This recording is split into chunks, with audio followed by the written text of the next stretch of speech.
अस्सलाम वालेकुम ख़वातीन व हज़रात, welcome back to my channel imparting knowledge. और आज हमारा 8th लेक्चर है इंटरनेशनल रिलेशंस के गाइडेंस सीरीज़ का। और ये काफ़ी लेट हो रहे हैं लेक्चर्स। इसकी वजह एक वजह यह है कि जो सीएसएस की जो गाइडेंस सीरीज़ हैं, बेसिक्स जो हैं सीएसएस की वीडियोस, उस सीरीज़ को मैं कंप्लीट करना चाह रहा हूँ, क्योंकि वो अभी जो सीएसएस के 2021 के जो एग्ज़ाम्स होंगे उनमें काफ़ी टाइम है। तो काफ़ी सारे जो एस्पायरेंट्स हैं वो अभी अभी फ्रॉम स्क्रैच स्टार्ट कर रहे होते हैं। उनकी मतलब फाइनल यूनिवर्सिटी से पास आउट हो रहे होते हैं। ये वो वाला टाइम होता है। और वो बेसिकली तैयारी का सोच रहे होते हैं कि तैयारी करनी किस तरह। तो वो उनको मैं चाह रहा हूँ कि बेसिक इन्फॉर्मेशन मिल जाए बुक्स की, और सीएसएस होता क्या है वगैरह वगैरह। आपने मेरी जो दूसरी वीडियोज़ हैं वो देखी होंगी, तो वो बेसिकली बेसिक इन्फॉर्मेशन की हैं। इस वजह से मैं आईआर के लेक्चर्स लेट हो रहे हैं। लेकिन एनीवेज मैं टाइम थोड़ा कोशिश करता हूँ कि निकालूँ इन लेक्चर्स के लिए। वो सीरीज़ जैसे ही ख़त्म होगी तो हम फिर इंटायरली फोकस करेंगे अपने सब्जेक्ट्स के ऊपर। और आईआर तो हमने स्टार्ट कर दिया हुआ है, तो पहले तो आईआर को ही हम कंप्लीट करेंगे। सो एनीवेज आज हमारा 8 लेक्चर है। और हम थ्योरीज़ पढ़ रहे थे। थ्योरीज़ हमने पढ़ी थी रियलिज़म, लिबरलिज़म। फिर हमने न्यो रियलिज़म पढ़ा था, न्यो लिबरलिज़म पढ़ा था, और उनके दरम्यान फ़र्क देखा था।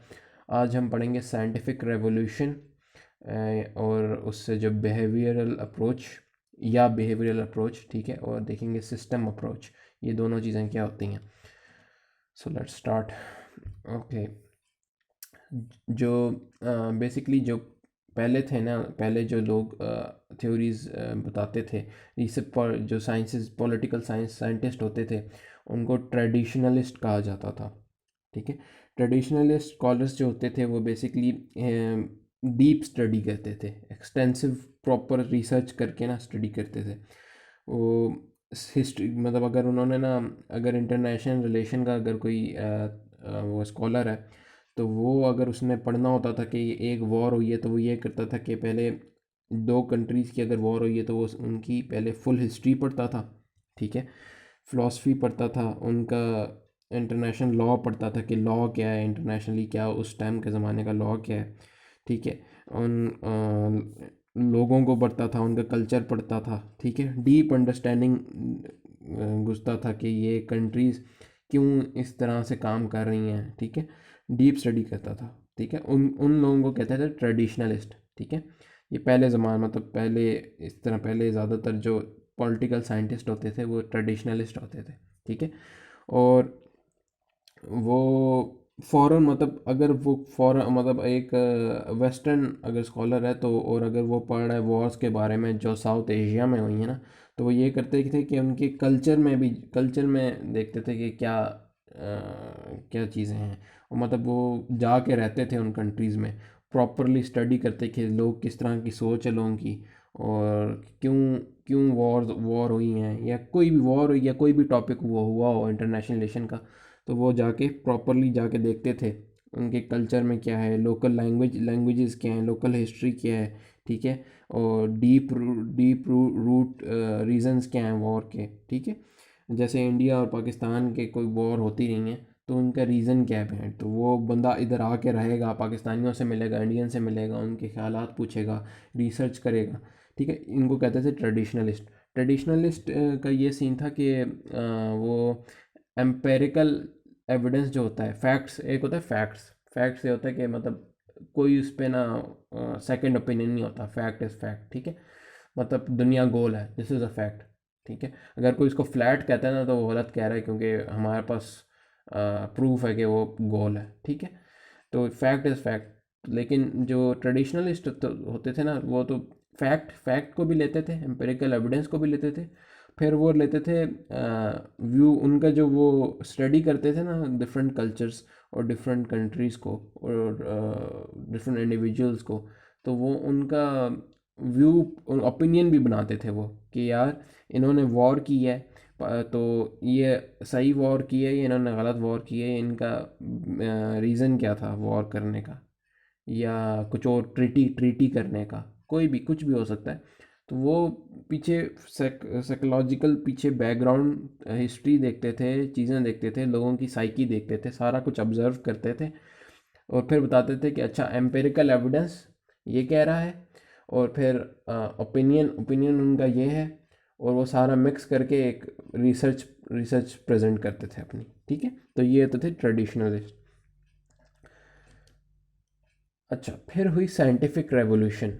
ठीक है, वर्ल्ड वॉर टू के बाद, ये वर्ल्ड वॉर वन के बाद आप कह सकते हैं कि साइंस बहुत तरक्की कर गया था, कंप्यूटर्स आ गए थे। ठीक है, और डाटा एनालिसिस करने के लिए, स्टैटिस्टिक्स जो होते हैं हमारे, उनको एनालाइज करने के लिए हमारे पास कंप्यूटर आ गए थे, और इजीली हम ना लार्ज अमाउंट ऑफ डाटा को जो है एनालाइज हो सकता था। ठीक है, तो ये जब फैसिलिटीज़ आई ना, तो फिर एक न्यू फॉर्म ऑफ रिसर्चर्स आए, यानी न्यू फॉर्म ऑफ स्कॉलर्स आए। इनको हम कहते हैं बिहेवियरल साइंटिस्ट या बिहेवियरलिस्ट। ठीक है, अच्छा, बिहेवियरल अप्रोच जो थी ना, बिहेवियर अप्रोच, वो ये थी कि पॉलिटिकल साइंटिस्ट जो थे ना, वो पहले डीप स्टडी करते थे, अब ये कहते थे कि हम बिहेवियर बेस्ड स्टडी करेंगे। अच्छा, बिहेवियर बेस्ड स्टडी ये है कि अब वो डीप स्टडी नहीं करेंगे, हिस्ट्री, इंस्टीट्यूशन, लॉ वगैरह इस तरह की चीज़ें नहीं पढ़ेंगे। वो सिंपल देखेंगे कि ह्यूमन बिहेवियर है क्या। ठीक है, और वो जनरलाइज करेंगे इस बिहेवियर को। ठीक है, और फिर बिहेवियर स्कॉलर्स ये कहते थे कि जो रिसर्च मेथड है ना, वो एम्पेरिकल फैक्ट्स के ऊपर बेस्ड हो। ठीक है, मतलब फैक्ट्स को आप उठाएं, जो डाटा है वो उठाएं। आप ये ना देखें कि पीछे उसकी वो थ्योरी क्या है, या पीछे ओपिनियन क्या है, या एक मुल्क के एक चीज़ करने की वजह क्या है। वजह वजह शजा नहीं देखनी, साइकोलॉजिकल बैकग्राउंड नहीं देखना, हिस्ट्री, लॉ शॉ वगैरह कुछ भी नहीं देखना, या रिलीजन नहीं देखना। एक मुल्क रिलीजन के ऊपर वॉर कर सकता है, लेकिन कुछ भी नहीं देखना, हमने सिर्फ ना फैक्ट्स को एनालाइज करना है। ठीक है, और वो ये करते थे कि भाई, उनका ये मानना था कि हम पैटर्न बना सकते हैं, और मतलब वो डाटा डाटा लेंगे हम, और उसके ऊपर ना हम देखेंगे कि पैटर्न क्या है, वॉर्स क्यों हो रही हैं। ठीक है, अब वो जिस तरह जीडीपी ले लिया, और फिर उसके जीडीपी के साथ देखा कि वॉर्स कब कब हुई हैं, जिन मुल्क के जीडीपी अच्छे हैं उनकी वॉर्स कम हुई हैं, इस तरह के मतलब डाटा रिलेट करना। ठीक है, अब वो हाइपोथेसिस देते थे कि यार जो कंट्रीज़ जो है ना डेवलप्ड है ना ज़्यादा, वो उनमें टेररिज्म नहीं है।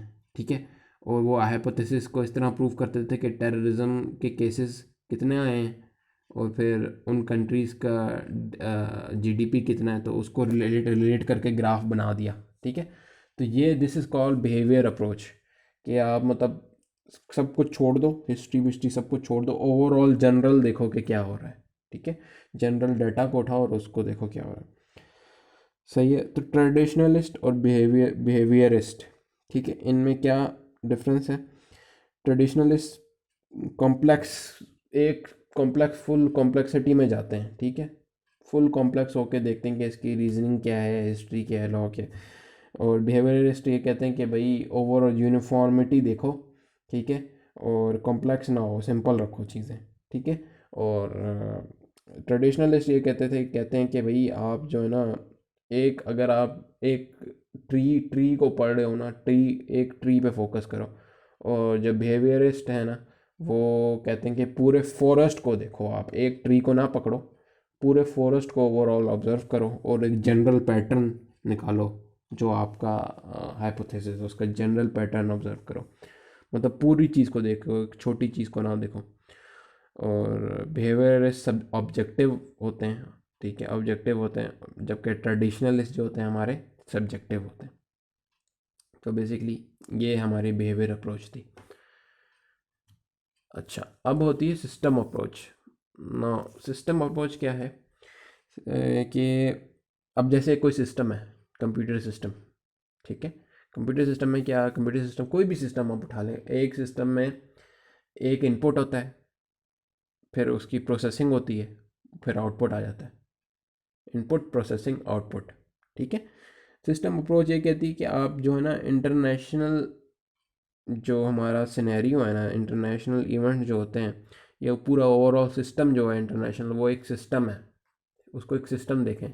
और उसको इस तरह देखें कि उसको, उसके कुछ इनपुट्स हैं, उसके कुछ प्रोसेसिंग है, और कुछ उसकी कुछ आउटपुट्स है। ठीक है। अब कोई भी आप सिस्टम लें, जैसे एक कंप्यूटर हो गया, कंप्यूटर सिस्टम ले लें आप, ठीक है। उसके इनपुट्स होते हैं कीबोर्ड, माउस, ठीक है। इसी तरह उसके फिर आउटपुट होते हैं, मॉनिटर से आपको देखते हैं कि क्या है, ठीक है। साउंड सिस्टम उसका आउटपुट है। फिर उसके अंदर एक प्रोसेसिंग यूनिट लगा होता है, सीपीयू लगा होता है, सही है। तो इसी तरह से सिस्टम अप्रोच ये कहती है कि इंटरनेशनल रिलेशन भी इसी तरह है, ठीक है। इसके कुछ इनपुट्स हैं या एलिमेंट्स ऑफ सिस्टम हैं जो कि स्टेट्स हैं, इंटरनेशनल ऑर्गेनाइजेशंस हैं, एनजीओज़ हैं, ठीक है। और नॉन स्टेट एक्टर्स हैं, इंडिविजुअल्स हैं, इंडिविजुअल जैसे कि जो लोग इंटरनेशनल रिलेशन को मैनिपुलेट कर सकते हैं। ये जिस तरह प्रेसिडेंट या प्राइम मिनिस्टर डोनाल्ड ट्रम्प जो है वो उसके पास पावर है कि आप वो इंटरनेशनल रिलेशन को मैनिपुलेट कर सकता है, ठीक है, क्योंकि वो प्रेसिडेंट है अमेरिका का। इसी तरह से ये एलिमेंट सिस्टम है। फिर रूल्स हैं सिस्टम के, ठीक है। रूल्स क्या है कि इंटरनेशनल ऑर्गेनाइजेशंस हैं, यूनाइटेड नेशन है, एक एक तरीका है मुल्कों को मिलने का, मुल्कों को बातचीत करने का, ठीक है। और इसी तरह से यूएन में लोग मिलते हैं, नेटो है, ठीक है। एक तौर तरीका है ट्रेड करने का। तो ये सिस्टम है और सिस्टम बना हुआ है एंड। तो ये सिस्टम अप्रोच ये है कि आप ना जो इंटरनेशनल इवेंट्स जो होते हैं ना उनको सिस्टम अप्रोच से देखें और प्रिडिक्ट करें कि क्या होगा। अब देखें एक सिस्टम अप्रोच, अब हमें पता है कि सिस्टम के रूल्स क्या हैं। जैसे कि फॉर एग्जांपल के अगर कोई भी अ, अगर फ़र्ज़ करें एक इनपुट है, इनपुट हम देते हैं कि कोई इसराइल के ख़िलाफ़ अगर बोलेगा इनपुट, तो उसका आउटपुट हम प्रिडिक्ट कर सकते हैं। हाँ, आउटपुट उसका क्या होगा कि अमेरिका उसको बोलेगा कि नहीं भाई, आप इसराइल के ख़िलाफ़ नहीं बोल सकते, ठीक है। अमेरिका उसको अपोज करेगा, ठीक है, हमेशा। तो मतलब this is called system approach. Inputs, outputs और वो प्रोसेसिंग आप फिर ना प्रेडिक्ट कर सकते हो।